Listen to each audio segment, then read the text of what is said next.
اور پرندوں حتیٰ کہ حشرات الارض کو بھی فائدہ پہنچتا ہے، اور ان مخلوقات کے کھانے پینے اور غذا کا دار و مدار اسی پر ہے۔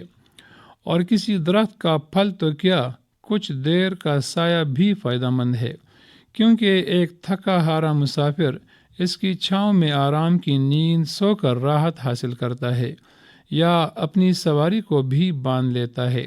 ظاہر ہے یہ تمام فوائد کاشتکار کی وجہ سے ہیں، اس لیے مخلوق خدا کو نفع پہنچانے پر اسے اجر ملتا ہے، حالانکہ انسانوں، جانوروں یا وحوش طیور کو روکنے میں مالک کافی حد تک بے اختیار بھی ہے، اور اس نے ایسا ارادہ کیا بھی نہیں، پھر بھی ثواب پاتا ہے، اور اللہ تعالیٰ کے ہاں تو بخشش کے لیے معمولی نیکی بھی کافی ہو سکتی ہے، جبکہ اس کے مقابلے میں بڑے بڑے اعمال کے ضائع ہونے بلکہ الٹا قابل گرفت ہونے کا خطرہ بھی ہے۔ اسی وجہ سے احادیث سے ثابت ہے کہ وہ بندہ روز قیامت غریب ہے جس کے عظیم اعمال صالحہ مثلا نماز، روزہ، حج، زکوٰۃ، خیرات اور تہجد و تلاوت وغیرہ معمولی حقوق العباد میں ضائع ہو جائیں گے اور وہ جہنم کا مستحق بنے گا۔ چونکہ مالک اجر و ثواب کمانے میں مخلص ہے اور نیت میں کوئی فتور نہیں اور نہ اس میں ریاکاری یا کوئی اور فساد ہے، اس لیے یہ اس کے حق میں مقبول ہے۔ اور آپ یہ بھی سوچیں کہ کسی کھیت کے پھل، فصل یا غلہ میں سے انسان، حیوان اور پرندے کتنا کھا سکیں گے؟ شاید اس کی فصل کا 1000واں حصہ بھی نہیں۔ کسی آدمی کے کھیت میں اگر منوں ٹنوں غلہ پیدا ہوتا ہے یا زمین سے لاکھوں روپے کے پھل حاصل ہوتے ہیں، اس کے عشر عشیر پر اگر اسے اجر ملتا ہے اور تمام نعمتیں عطا کرنے والا رب اس پر راضی بھی ہوتا ہے، تو اتنے کم داموں میں اس کی خوشنودی کا حصول کچھ بھی مہنگا سودا نہیں۔ ممکن ہے کہ لاکھوں کے غلے اور پھل اس کے کام نہ آئیں اور یہی چند دانے اس کا بیڑا پار کرنے میں معاون ثابت ہوں۔ حضرت انس بن مالک رضی اللہ عنہ سے روایت ہے کہ حضور اقدس صلی اللہ علیہ وسلم نے فرمایا کہ صدقہ اللہ تعالیٰ کے غضب اور غصہ اور بری موت سے بچاتا ہے، خطائیں مٹاتا ہے۔ حضرت سعد بن عبادہ رضی اللہ عنہما نے حضور صلی اللہ علیہ وسلم سے عرض کیا کہ یا رسول اللہ صلی اللہ علیہ وسلم، میری والدہ وفات پا چکی ہے، تو اب کون سا صدقہ بہتر ہے جس کے ذریعے ان کو ثواب بخشوں؟ فرمایا پانی۔ لہٰذا حضرت سعد رضی اللہ عنہ نے کنواں کھودوایا اور فرمایا یہ کنواں ام سعد کا ہے، یعنی ان کے ایصال ثواب کے لیے ہے۔ کہتے ہیں کہ یہ کنواں اب تک آباد ہے، اس کا نام اب بھی بیر ام سعد ہی ہے۔ حضرت جابر رضی اللہ عنہ حضور اکرم صلی اللہ علیہ وسلم سے یہ روایت نقل کرتے ہیں کہ جو بنجر زمین کو قابل کاشت بنائے تو جو جانور اور دیگر مخلوق اس میں سے کھائیں تو یہ اس مالک کے لیے صدقہ ہے۔ اے اللہ، ہم سب کے لیے قدم قدم پر اعمال صالحہ کا حصول آسان فرما دے، آمین یا رب العالمین۔ درس حدیث تقاریر کا سلسلہ سامعین ابھی ہم سن رہے تھے، جس میں آج ہم نے پروفیسر ذاکر حسین کی گفتگو سنی۔ ہدیہ نعت حضور سرور کائنات صلی اللہ علیہ وآلہ وسلم۔ بہاریں کس لیے ہے آج مصروف گل افشانی، بہاریں کس لیے ہے آج مصروف گل افشانی، ستاروں کی جبین شوق کیوں ہے آج نورانی، ستاروں کی جبین شوق کیوں ہے آج نورانی، صبا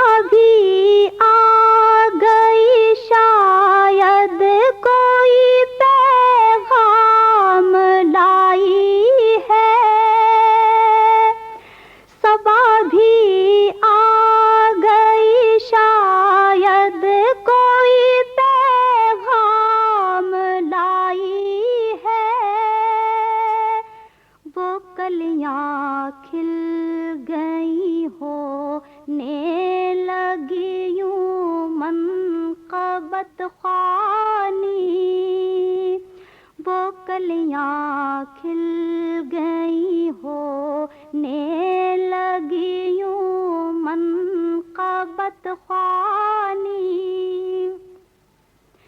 کرم فرمائیں گے وہ ہوشیار تنگ دامانی،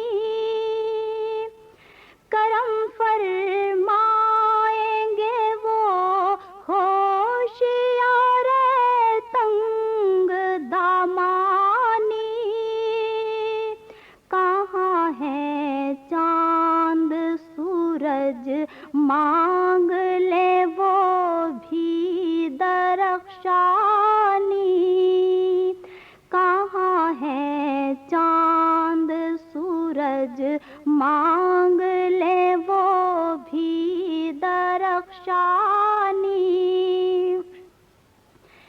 زباں پر کس کا نام آیا الہی جان و دل صدقے، زباں پر کس کا نام آیا الہی جان و دل صدقے، بڑھا جاتا ہے دل میرا جھکی جاتی ہے پیشانی، بڑھا جاتا ہے دل میرا جھکی جاتی ہے پیشانی، سلام اس پر کہ جس کا نام نامی اس میں اعظم ہے، سلام اس پر کہ جس کا نام نامی اس میں اعظم ہے، درود اس پر کہ جو ہے واقف اسرار یزدانی، درود اس پر کہ جو ہے واقف اسرار یزدانی، بہاریں کس لیے ہیں آج مصروف گل افشانی، ستاروں کی جبین شوق کیوں ہے آج نورانی، بہاریں کس لیے ہیں آج مصروف گل افشانی۔ گلہائے عقیدت حضور سرور کائنات صلی اللہ علیہ وآلہ وسلم پیش کرنے کی سعادت حاصل کر رہی تھیں ام حبیبہ۔ روشنی، آئیے سامعین اعلیٰ اخلاقی قدروں پر مبنی سلسلہ سنتے ہیں جس میں آج ہم ڈاکٹر محمد کاشف شیخ کی گفتگو سن رہے ہیں۔ بسم اللہ الرحمن الرحیم۔ معزز سامعین، آج کل ہم ایک مشکل صورتحال سے گزر رہے ہیں۔ ہمارا ملک ایک دشوار اور مشکل حالات سے معاشی طور پہ امن و امان کے حوالے سے اگر دیکھا جائے تو ایسے حالات سے ہم گزر رہے ہیں کہ گو یہ نئے نہیں ہیں۔ پاکستان جب سے قائم ہوا ہے تو مختلف مسائل مشکلات سے دوچار رہا ہے، لیکن اس وقت اگر ہم اس کی سنگینی کا اندازہ کریں تو ہم بخوبی سمجھ سکتے ہیں کہ ہماری معیشت پوری طرح سے عالمی اداروں کی رحم و کرم پر ہے۔ تو اب یہاں بہت سے حل پیش کیے جاتے ہیں، تجاویز دی جاتی ہیں کہ جی یوں کر لیا جائے، یوں کر لیا جائے، ایسے ہو جائے، ویسے ہو جائے۔ تو دیکھیں، ہمیں یہ دیکھنا چاہیے کہ کیا اسلام میں، چونکہ یہ ملک اسلام کے نام پر بنا ہے، تو اسلام میں کیا کوئی حل نہیں پیش کیا گیا، یا مسلمانوں کی تاریخ کیا کہتی ہے اس بارے میں، اور خاص طور پر عہد رسالت مآب صلی اللہ علیہ وسلم اور خلفائے راشدین رضوان اللہ علیہ مجمعین کے زمانے کے حوالے سے اگر دیکھا جائے تو وہاں ہمیں اس سلسلے میں کیا رہنمائی ملتی ہے، قرآن حکیم اس بارے میں کیا رہنمائی فراہم کرتا ہے۔ تو اس میں دو باتیں عرض کروں گا، ظاہر ہے اس پہ بہت نکات سامنے آ سکتے ہیں اور گفتگو کی جا سکتی ہے، لیکن دو باتیں بڑی اہم ہیں اس سلسلے میں، ایک آیہ کریمہ اور ایک حدیث آپ کے سامنے پیش کروں گا۔ اللہ رب العالمین نے ارشاد فرمایا کہ وَمَنْ أَعْرَضَ عَنْ ذِكْرِي فَإِنَّ لَهُ مَعِيشَةً ضَنْكَ وَنَحْشُرُهُ يَوْمَ الْقِيَامَةِ أَعْمَى، کہ جو میرے ذکر سے منہ موڑے گا تو میں اس کے اوپر زندگی کو تنگ کر دوں گا۔ فَإِنَّ لَهُ مَعِيشَةً ضَنْكَ، تو میں اس کے اوپر زندگی کو تنگ کر دوں گا، اس کی معیشت تنگ ہوگی۔ اور فرمایا وَنَحْشُرُهُ يَوْمَ الْقِيَامَةِ أَعْمَى، کہ روز قیامت ہم انہیں نابینا اٹھائیں گے۔ اس کا مطلب یہ نہیں ہے کہ وہ ان کی نگاہیں ہیں، بینا ہیں اور سب کچھ نظر آتا ہے، تو اس کے باوجود وہ نابینا اٹھائے جائیں گے۔ تو یہ آیہ کریمہ بالکل واضح طور پر ہمیں یہ بتا رہی ہے کہ جو سخت حالات آتے ہیں تو اس کے پس پردہ بہت سے عوامل کار فرما ہوتے ہیں۔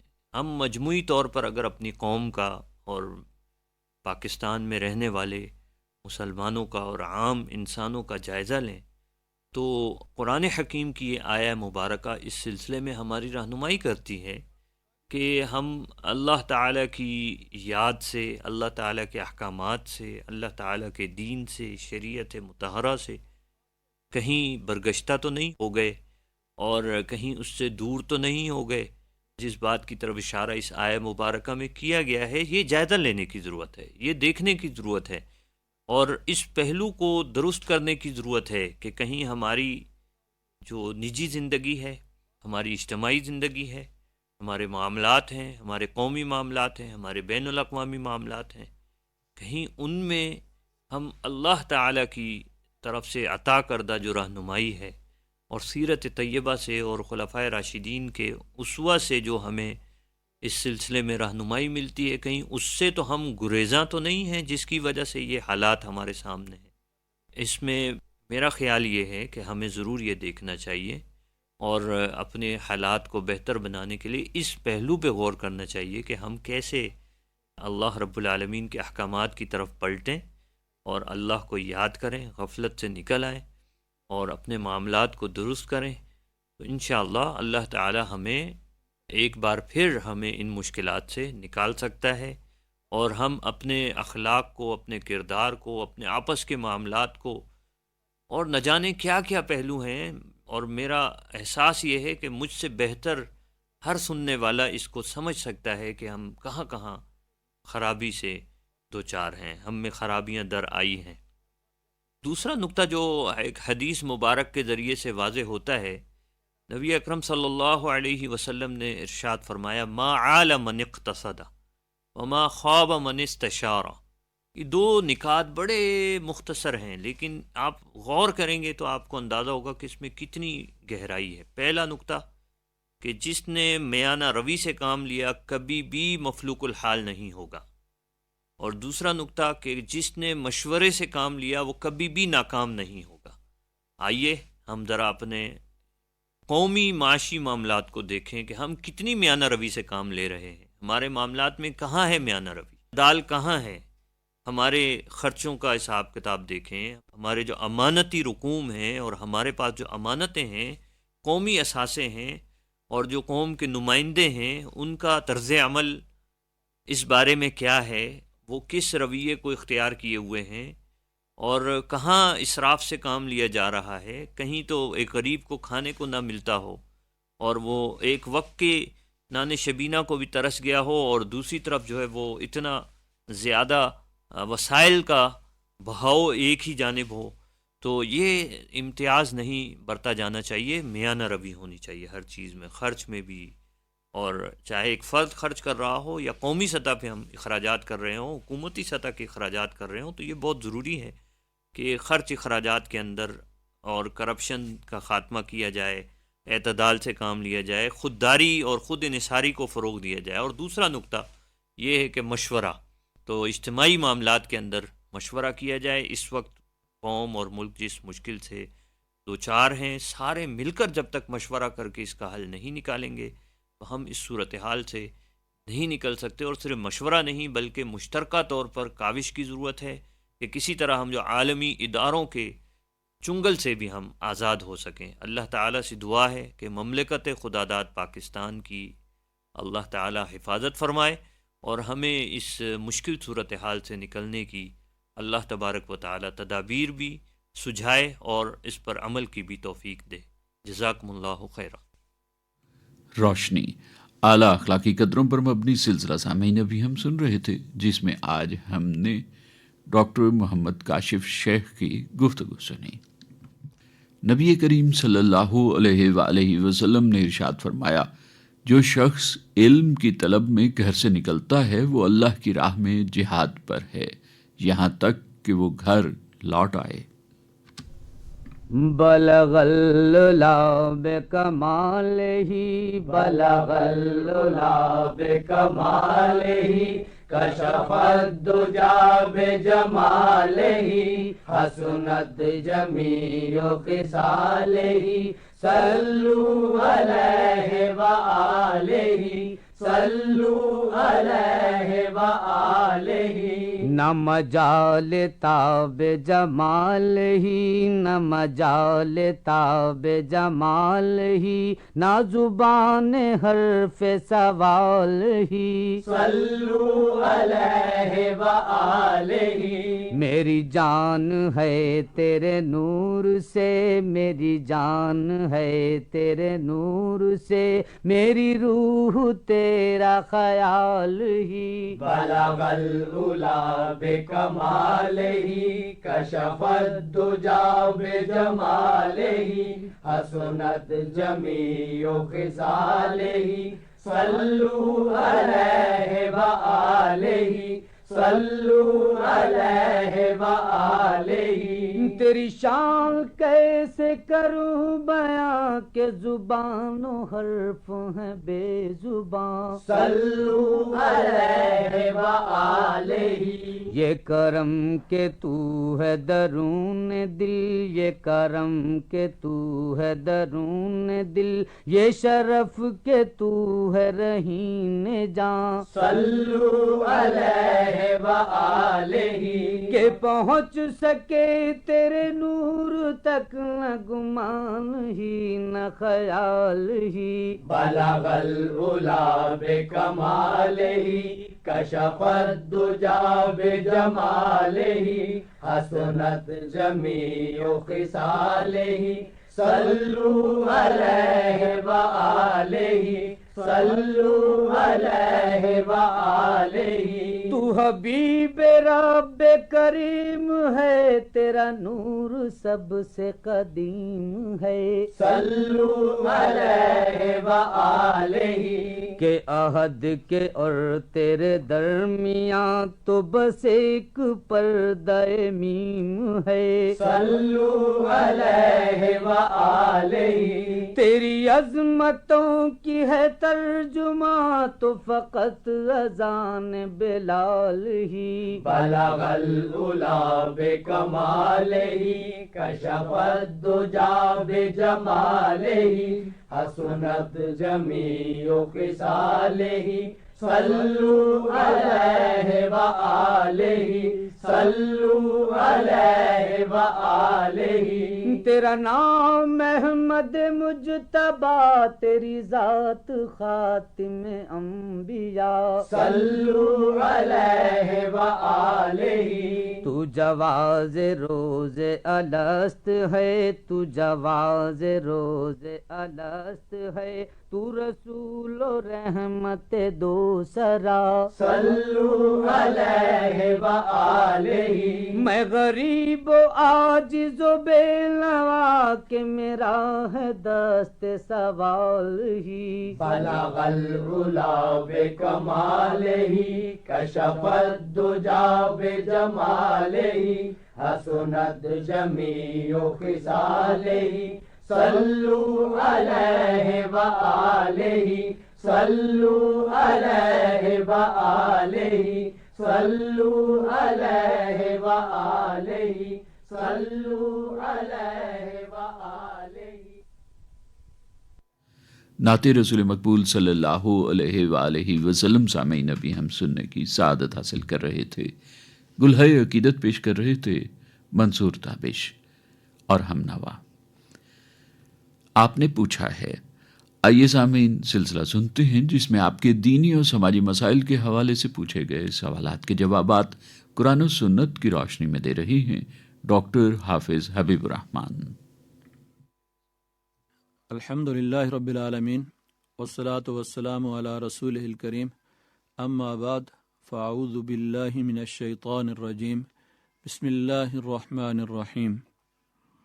یہ ایک خاتون کی طرف سے سوال ہے کہ عورت کو خانگی زندگی میں کیا حقوق حاصل ہیں، جبکہ ہمارے معاشرے میں بیوی اور شوہر کا تعلق جو ہے وہ ایک مالک اور باندی جیسا معلوم ہوتا ہے، جبکہ قرآن نے ان کے بارے میں کہا ہے کہ ان دونوں کے حقوق ایک جیسے ہیں۔ یہ قرآن و سنت کی تعلیمات کی روشنی میں دیکھا جائے تو میاں بیوی کا تعلق مالک و مملوک یا آقا اور کنیز کا نہیں ہے، بلکہ شوہر اور بیوی کا تعلق ہے۔ گھر اور خاندان کی مثال ایک چھوٹی سی ریاست کی ہے، اور شوہر اور بیوی دونوں گھر کے نظام کو چلانے اور درست رکھنے کے ذمہ دار ہیں۔ دونوں کے حقوق اور فرائض ہیں، لیکن ان میں مساوات نہیں ہے بلکہ تنوع ہے، ڈائیورسٹی ہے، کہ ایک کے ایک طرح کے حقوق ہیں، دوسرے کے دوسری طرح کے حقوق، اور ایسا نہیں ہے کہ ان کے اندر بالکل ایک جیسے دونوں کے حقوق ہوں، کیونکہ عام طور پر قرآن مجید کی اس آیت وَلَهُنَّ مِثْلُ الَّذِي عَلَيْهِنَّ بِالْمَعْرُوفِ، اس سے بعض لوگ یہ سمجھتے ہیں کہ میاں بیوی دونوں کے حقوق کے اندر مساوات ہے۔ مساوات نہیں ہے، البتہ بیوی کو بھی خانگی زندگی کے اندر حقوق حاصل ہیں اور کچھ فرائض بھی ہیں اس کے، اور شوہر کے بھی کچھ حقوق ہیں اور کچھ فرائض ہیں۔ جو بیوی کے حقوق ہیں وہ شوہر کے فرائض ہیں، اور جو بیوی کے فرائض ہیں وہ شوہر کے حقوق ہیں۔ چونکہ آپ کا سوال خانگی زندگی میں عورت کے حقوق سے متعلق ہے، اور سوال کا پہلا حصہ آپ کا یہ تھا کہ عام طور پر ہمارے معاشرے میں بیوی شوہر کے تعلق کو مالک اور کنیز جیسا تصور کیا جاتا ہے۔ یہ ہمارے معاشرے کی کے اندر قرآن و سنت سے دوری اور لا علمی کی وجہ ہے۔ اگر دونوں کو ایک دوسرے کے حقوق کا علم ہو تو کبھی بھی اس طرح کے تصورات جو ہیں کسی مسلمان معاشرے میں، اسلامی معاشرے کے اندر جو ہے وہ پھیل نہیں سکتے۔ بدقسمتی سے ہمیں خانگی زندگی سے متعلق قرآن و سنت کی تعلیمات کا علم نہیں ہے۔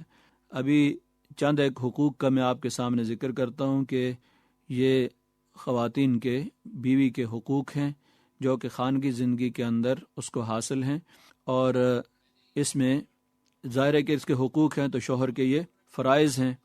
اب ان میں سے پہلا حق تو اس کا یہ ہے کہ بحیثیت انسان اس کو عزت اور کرامت حاصل ہے، اور قرآن مقدس کا یہ ارشاد ہے وَلَقَدْ كَرَّمْنَا بَنِي آدم، ہم نے تمام بنی آدم کو عزت اور شرف عطا کیا ہے، اور تمام بنی آدم کے اندر خواتین بھی شامل ہیں، مرد بھی شامل ہیں۔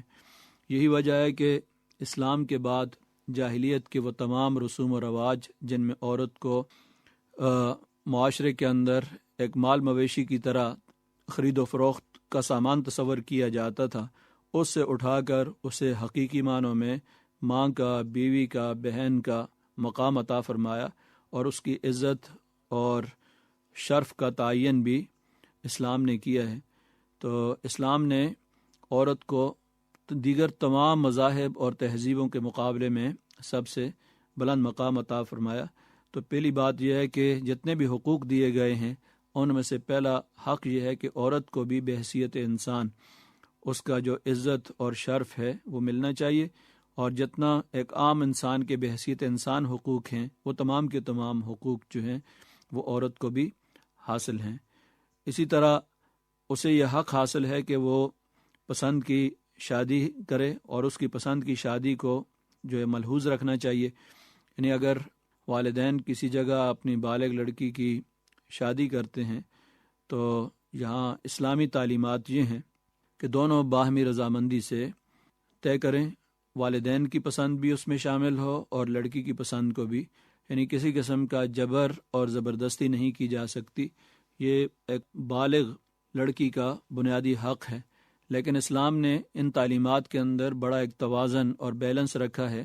ایسا بھی نہیں ہے کہ والدین سے بغاوت اختیار کر کے دارالامان کے اندر چلی جائیں اور پورے خاندان کے لیے وہ ذلت اور رسوائی کا باعث بنے، بلکہ اس کے برعکس والدین کی رضامندی ضروری ہے. والدین جنہوں نے پالا ہے ان کی محبت اور شفقت اولاد پر ہوتی ہے، ان کے تجربات ہوتے ہیں، وہ زیادہ بہتر سمجھتے ہیں کہ کون سا رشتہ ان کے مستقبل کے حوالے سے مفید ثابت ہو سکتا ہے اور کون سا مفید نہیں ہوگا. کیونکہ عام طور پر دوستیوں میں بعض اوقات وقتی جذبات کی رو میں بہہ کر لڑکا یا لڑکی شادی کر لیتے ہیں اور بعد میں پچھتاتے رہتے ہیں. تو اس وجہ سے اسلام نے دونوں کو یہ حق دیا ہے اور دونوں کو باہمی مشاورت سے یہ معاملہ طے کرنے کا حکم دیا ہے. لیکن لڑکی کی پسند کو دیکھنا اور اس کی رضامندی جو ہے یہ اس کا بنیادی حق ہے، اس کو بھی ملحوظ رکھا جائے.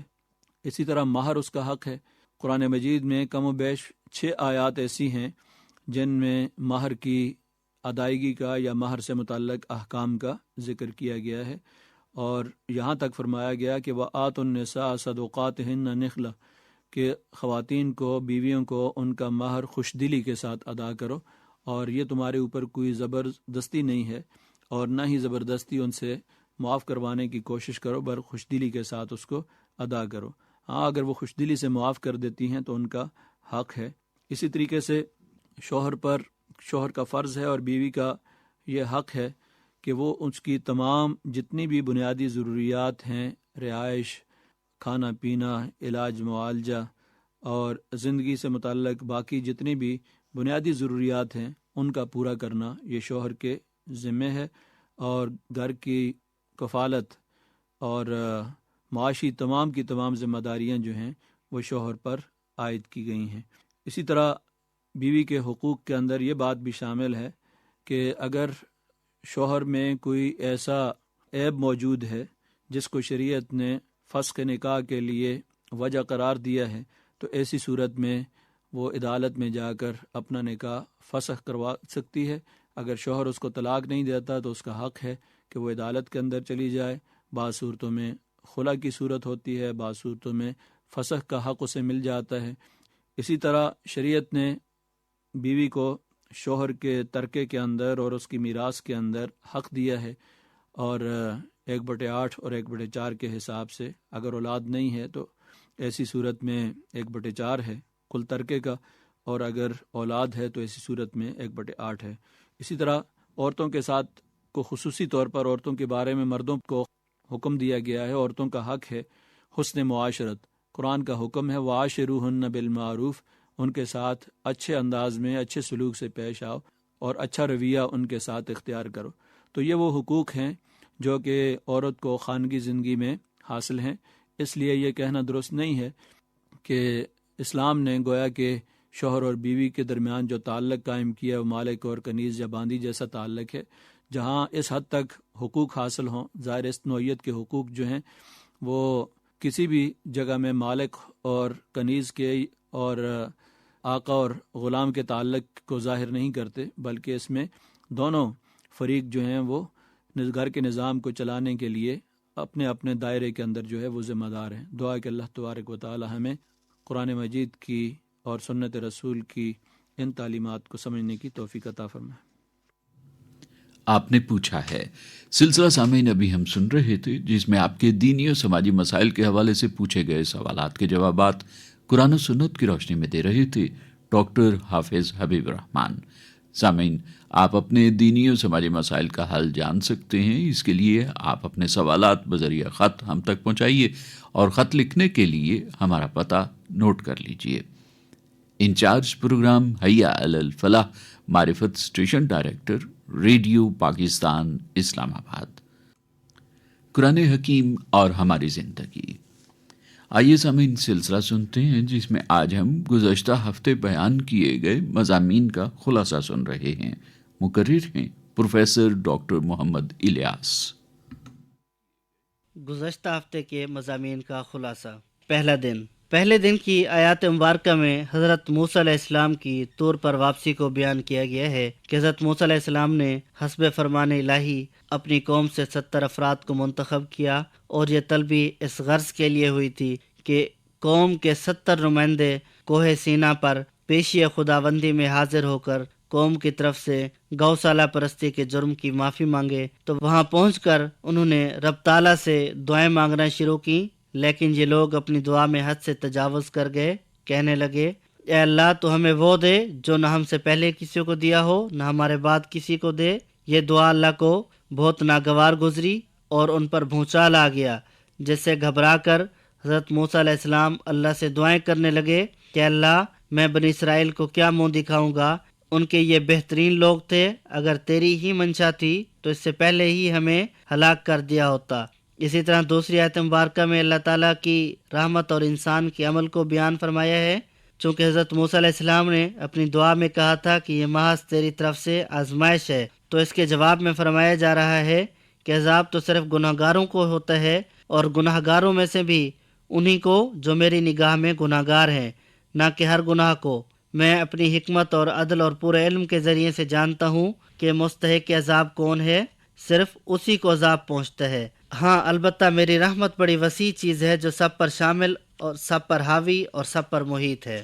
دوسرے دن کی آیت مبارکہ میں نبی کریم صلی اللہ علیہ وآلہ وسلم کے لیے امی کا لفظ بہت معنی خیز استعمال ہوا ہے۔ بنی اسرائیل اپنی سوا دوسری قوموں کو امی کہتے تھے، اور ان کا قومی فخر و غرور کسی امی کی پیشوائی تسلیم تو درکنار اس پر بھی تیار نہ تھا کہ امیوں کے لیے اپنے برابر انسانی حقوق ہی تسلیم کر لیں۔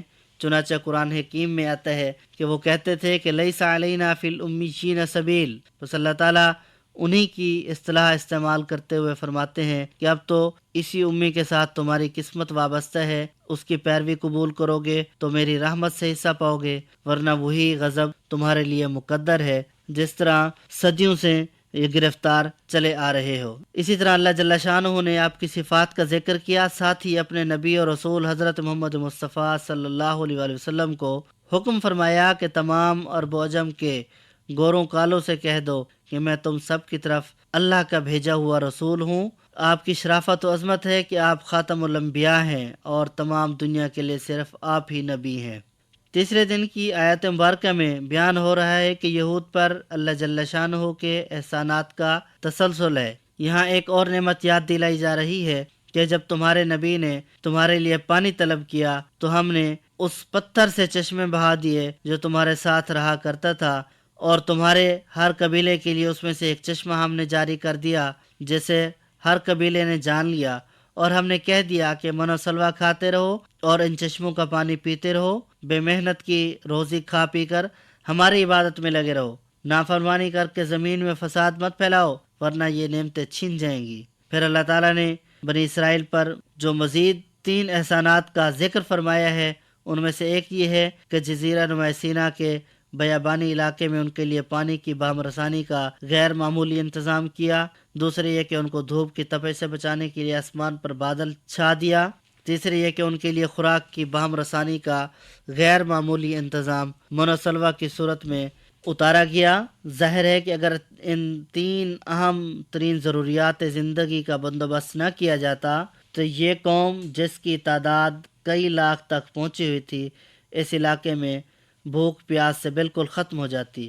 ان چند مختصر آیتوں میں اللہ تعالیٰ نے بنی اسرائیل پر اپنے جن احسانات کا ذکر فرمایا ہے وہ در حقیقت کتنے بڑے احسانات تھے، اور اس کے بعد پھر یہ کتنی بڑی احسان فراموشی تھی کہ اللہ کے فضل و کرم کی ایسی سری نشانیاں دیکھ لینے پر بھی یہ قوم مسلسل ان نافرمانیوں اور غداریوں کی مرتکب ہوتی رہی جن سے ان کی تاریخ بھری پڑی ہے۔ چوتھے دن کی آیت مبارکہ میں جس واقعے کی طرف اشارہ کیا گیا ہے اس کے متعلق یہودیوں کی کتب مقدسہ میں کوئی ذکر ہمیں نہیں ملتا، اور ان کی تاریخیں بھی اس باب میں خاموش ہیں، مگر قرآن مجید میں جس انداز سے اس واقعے کو یہاں اور سورۃ بقرہ میں بیان کیا گیا، اس سے صاف ظاہر ہوتا ہے کہ نزول قرآن کے دور میں بنی اسرائیل بالعموم اس واقعے سے خوب واقف تھے، اور یہ حقیقت ہے کہ مدینہ کی یہودیوں نے جو نبی صلی اللہ علیہ وسلم کی مخالفت کا کوئی موقع ہاتھ سے جانے دیتے تھے، قرآن کے اس بیان پر قطعاً کوئی اعتراض نہیں کیا۔ سبت ہفتے کے دن کو کہتے ہیں، یہ دن بنی اسرائیل کے لیے مقدس قرار دیا گیا تھا۔ اولاد اسرائیل کے درمیان پشت در پشت دائمی عہد کا نشان قرار دیتے ہوئے تاکید کی تھی کہ اس روز کوئی دنیاوی کام نہ کیا جائے، گھروں میں آگ تک نہ جلائی جائے، جانوروں اور لونڈی غلاموں تک سے کوئی خدمت نہ لی جائے، اور یہ کہ جو شخص اس ضابطہ کی خلاف ورزی کرے اسے قتل کر دیا جائے۔ انہی آیت مبارکہ میں اللہ تعالیٰ اپنے بندوں کی آزمائش کے لیے جو طریقے اختیار فرماتا ہے، ان میں سے ایک طریقہ یہ بھی ہے کہ جب کسی شخص یا گروہ کے اندر فرما برداری سے انحراف اور نافرمانی کی جانب میلان بڑھنے لگتا ہے تو اس کے سامنے نافرمانی کے مواقع کا دروازہ کھول دیا جاتا ہے تاکہ اس کے وہ میلانات جو اندر چھپے ہوئے ہیں کھل کر پوری طرح نمایاں ہو جائیں، اور جن جرائم سے وہ اپنے دامن کو خود داغدار کرنا چاہتا ہے ان سے وہ صرف اس لیے باز نہ رہ جائے کہ ان کے ارتکاب کا موقع اسے نہ ملے۔ 5ویں دن کی آیت مبارکہ میں اللہ تعالیٰ نے یہود کو اطلاع کر دی کہ ان کی سخت نافرمانی، بار بار کی بغاوت اور ہر موقع پر نافرمانی، رب سے سرکشی اور اللہ کے حرام کو اپنے کام میں لانے کے لیے ہیلا جوئی کر کے اسے حلال کی جامہ پوشی کا بدلہ یہ ہے کہ قیامت تک تم دبے رہو، ذلت میں رہو، لوگ تمہیں پست کرتے چلے جائیں۔ خود حضرت موسیٰ علیہ السلام نے بھی تاوان مقرر کر دیا، 7 سال یا 13 سال تک یہ اسے ادا کرتے رہے۔ سب سے پہلے خراج کا طریقہ ہی آپ نے ایجاد کیا، پھر ان پر یونانیوں کی حکومت ہوئی، پھر کسرانیوں، کلدانیوں اور نصرانیوں کی۔ سب کے زمانے میں ذلیل و حقیر رہے، ان سے جزیہ لیا جاتا رہا اور انہیں پستی سے ابھرنے کا کوئی موقع نہ ملا۔ پھر اسلام آیا اور اس نے بھی انہیں پست کیا، جزیہ اور خراج برابر ان سے وصول ہوتا رہا۔ جو شخص بھی اللہ کی شریعت کی مخالفت کرتا ہے، اللہ کے فرمان کی تحقیر کرتا ہے، اللہ اسے جلد ہی سزا دیتے ہیں۔ ہاں، جو اس کی طرف رغبت رجوع کرے، توبہ کرے، جھکے تو وہ بھی اس کے ساتھ بخشش اور رحمت سے پیش آتا ہے، چونکہ ایمان خوف اور امید کا نام ہے، اس لیے یہاں اور اکثر جگہ عذاب، ثواب، پکڑ اور بخشش اور لالچ دونوں ایک ساتھ بیان ہوئے ہیں۔ اسی طرح اللہ تعالیٰ نے بنی اسرائیل سے کتاب کی پابندی کا عہد لیا اور عہد لیتے ہوئے ان پر ایسا ماحول طاری کر دیا جس سے انہیں خدا کے جلال اور عظمت و برتری اور اس کے عہد کی اہمیت کا پورا احساس ہو، اور وہ اس شہنشاہ کائنات کے ساتھ میثاق استوار کرنے کو کوئی معمولی بات نہ سمجھیں۔ چھٹے دن کی آیت مبارکہ میں اوپر کا سلسلہ بیان اس بات پر ختم ہوا تھا کہ اللہ تعالیٰ نے بنی اسرائیل سے بندگی و اطاعت کا عہد لیا تھا۔ اب عام انسانوں کی طرف خطاب کر کے انہیں بتایا جا رہا ہے کہ بنی اسرائیل ہی کی کوئی خصوصیت نہیں ہے، در حقیقت تم سب اپنے خالق کے ساتھ ایک میثاق میں بندھے ہوئے ہو، اور تمہیں ایک روز جواب دہی کرنی ہے کہ تم نے اس میثاق کی کہاں تک پابندی کی۔ پھر اس کی تفسیر میں حضرت ابی بن کعب نے غالباً نبی مہربان صلی اللہ علیہ وسلم سے استفادہ کر کے جو کچھ بھی بیان کیا ہے وہ اس مضمون کی بہترین شرح ہے۔ وہ فرماتے ہیں اللہ تعالیٰ نے سب کو جمع کیا اور ایک ایک قسم یا ایک ایک دور کے لوگوں کو الگ الگ گروہوں کی شکل میں مرتب کر کے انہیں انسانی صورت اور گویائی کی طاقت عطا کی، پھر ان سے عہد و میثاق لیا اور انہیں اپنے اوپر گواہ بناتے ہوئے پوچھا کیا میں تمہارا رب نہیں ہوں؟ انہوں نے عرض کیا ضرور آپ ہمارے رب ہیں۔ اللہ تعالیٰ نے فرمایا کہ میں تم پر زمین و آسمان سب کو تمہارے باپ آدم کو گواہ ٹھہراتا ہوں تاکہ تم قیامت کے روز یہ نہ کہہ سکو کہ ہم کو اس کا علم نہ تھا۔ خوب جان لو کہ میرے سوا کوئی مستحق عبادت نہیں، میرے سوا کوئی رب نہیں، تم میرے ساتھ کسی کو شریک نہ ٹھہرانا۔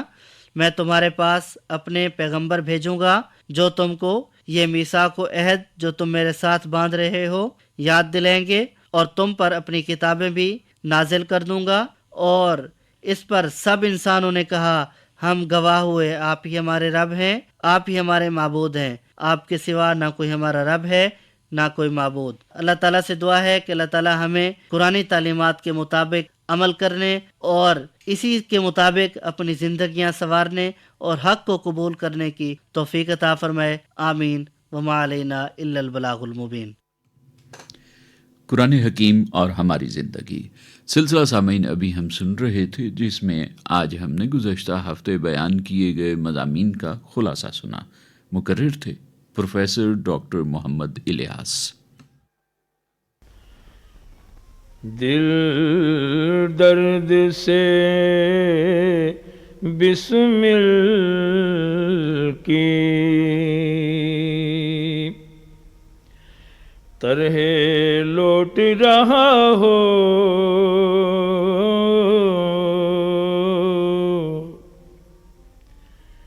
دل درد سے بسمل کی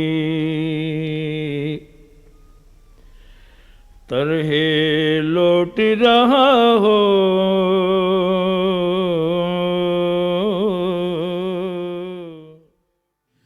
گلہائے عقیدت پر حضور سرور کائنات صلی اللہ علیہ وآلہ وسلم پیش کرنے کی سعادت حاصل کر رہے تھے منیر حسین ہاشمی۔ سامعین، فرمایا گیا کہ اللہ تعالیٰ سے دعا اس وقت مانگا کرو جب تم بہت مشکل میں ہو، کیونکہ اس وقت اس کی رحمت کا آغاز ہوتا ہے۔ آئیے بارگاہ رب العزت میں دعا کے لیے ہاتھ پھیلائیں۔ بسم اللہ والحمد للہ والصلاة والسلام علی رسول اللہ، اما بعد۔ اے اللہ، اپنے خوف اور خشیت میں سے اس قدر ہماری قسمت میں کر دے جو ہمارے اور آپ کی نافرمانی کے درمیان حائل ہو جائے، اور اپنی اس قدر فرمانبرداری کی توفیق مرحمت فرما جو ہمارے لیے نوشتہ آخرت بن جائے، اور جس کی بدولت ہم آپ کی جنت میں پہنچ جائے۔ ہمیں اس قدر محکم یقین عطا فرما دیجئے کہ جس کے ہوتے دنیا کی مشکلات معمولی محسوس ہونے لگیں۔ اے اللہ، ہمیں ہماری سماعت، بصارت اور دیگر قوتوں سے تا حیات بہرمند رکھ۔ اے اللہ، ہمیں ایسے اعمال کرنے کی توفیق عطا فرما جن کا فیض ہمارے بعد میں جاری رہے۔ اے اللہ، ہمیں آپس میں محبت کرنے والے بھائی بنا، ہماری نفرت اور غصہ ظالموں کے لیے خاص کر دے۔ اے اللہ، ہمیں دشمنوں کے خلاف ہماری مدد فرما۔ اے اللہ، وطن عزیز کو اپنے فضل و کرم سے بہرمند فرما۔ آمین ثم آمین برحمتک یا ارحم الراحمین۔